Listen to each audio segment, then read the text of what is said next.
You could say I was in for a rude awakening when I turned on my PlayStation 4 today. But in all seriousness, I had no idea that DLC 1 for Call of Duty Black Ops 3 was already here. To be perfectly honest, I didn't even buy my Season Pass yet. But once I found out the news, I jumped on the PlayStation Network, coughed up my $50, and then got on the Awakening playlist. In this mini-series, I'm going to be giving you some tips and tricks on these 4 multiplayer maps. I'm going to be recommending some weapons, some perks, and some specialists, and more. I hope you enjoy. The last of the 4 maps that we got with the Awakening DLC is Gauntlet, which is probably one of the coolest maps I've ever seen, but it does have a lot of flaws. So the thing that I really like about this map is how diverse it is. This was like the least, this map got the least amount of publicity of all of the maps in the DLC playlist. All we really saw from this map was the thumbnail, which was like, it looked like there was an icy area and there was a jungle and there was a building, and you're like, well, how does that all fit in one map? And then you get into the map and you understand that this is actually a training facility for the specialists. And what it basically is there's all these different situations. On either end there is like a base, like a high-tech kind of military compound, and then in the middle there are 3 different sections. So depending on what lane you take, you go into 3 different environments. On the right lane, if you're going from where I am now to the other end, the right lane is a jungle environment, the middle lane is an icy, snowy environment with a long bridge, and the left lane is actually going to be an urban environment where there's like tall buildings. It's like a downtown kind of environment where there's tall buildings on either side that allow you to wall run. So based on what kind of class you want to take, you can really use this map to your fullest ability. I think this is one of the coolest maps that I think I've ever seen in a Call of Duty game, because it really gives you the option to pick what kind of class setup you want to run, because depending on which area you go to, you're going to have an advantage based on what weapons you're using. However, I do think there's one tactic that's just above all of the rest, and that is suppressors on this map. This map is absolutely amazing for silenced gameplay. There's so many flanking routes, and there's just like so many little intersections. It's just like a lot of the other maps that came in this DLC, but this one, it's like the flanking routes and stuff are made specifically for suppressed weapons. Like, there are flanking routes that you can just use to get in between this area and that area, and there are flanking routes that you can really use to hide yourself from the enemy. And this map is really great at that. In the snowy area, there is this long bridge that you have to cross to get across in Safeguard, which I'm playing right now. I believe that's where the B-Dom will be as well. But there's this long icy bridge that you need to get across, which is just an absolute death trap. There are people camping on both sides of the bridge at all times, and you're just going to die if you try and cross that bridge. However, there's two nice icy walls underneath that bridge that you can use to wall run underneath the bridge and completely intersect that entire lane of the map. So you can go from the jungle environment straight across that icy bridge, the underside of the icy bridge, right into the urban environment just like that. You can completely cross an entire lane of the map without putting yourself at risk. It's just a really cool map. I think this is one of the nicest maps that I think might be the best map that came out with DLC.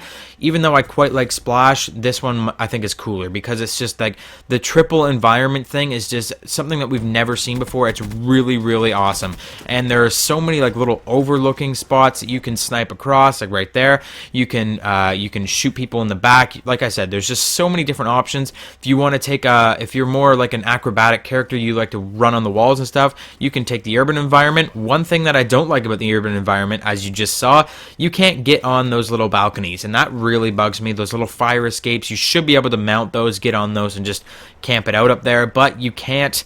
So I don't know if that's like a glitch. Maybe you're supposed to be able to get up there because it's pretty easy to get up to that height by wall running, but apparently you're just not allowed up there. Now, the gameplay that you're seeing, I'm using the suppressed KN-44, and it's kind of a sad gameplay. It's not that great, but right at the end, we're going to be attacking the objective, and I'm going to get into a position, and I think I'm going to get like 2 quad feeds and a frenzy kill, like pretty intense. Like, I got into one little area, and it was just so awesome for killing the enemies. Like, there are just these little kind of sections of this map that if you can control them right, if you get your team working together, you can just completely dominate this map. Now, the thing that I want to see on this map is Ground War. Ground War is going to be great on this map because the map itself, when you're playing Safeguard or something, is great, but when you're playing Team Deathmatch on this map, it's kind of annoying because the map is big. This is a very big map, and when you're playing team deathmatch with just 6 people on either team, you're running around forever and ever and ever, and you can't find any of the enemy team because there's just all these little stealthy routes and stuff that you can take, and you're just not gonna find the enemy. Like, I haven't yet won a team deathmatch by score. All my team deathmatch games on this map have all the winnings, either my winnings or the enemy's winnings, have all come from the time limit running out.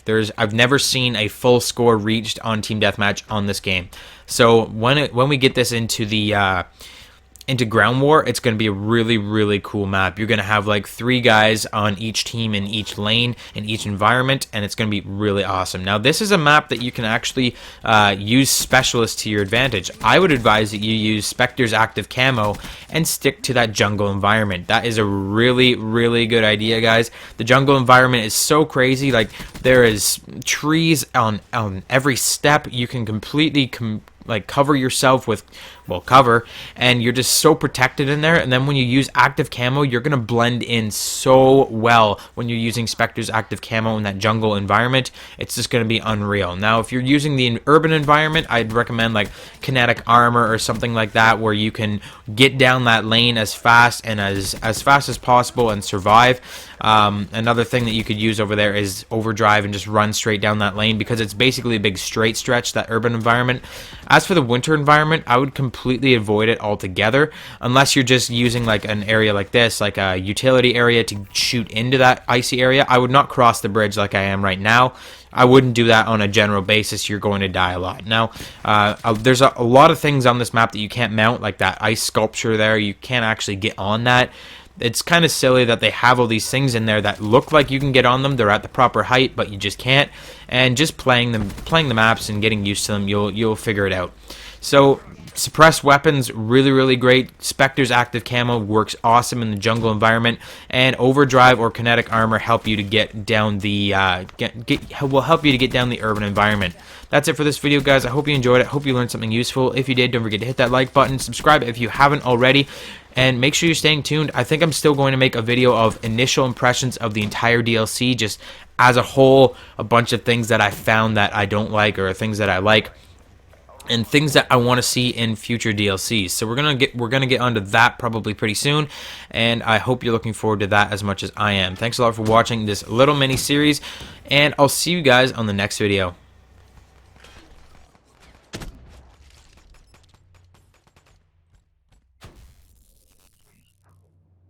You made the entire CDP proud. Mobile artillery getting the win.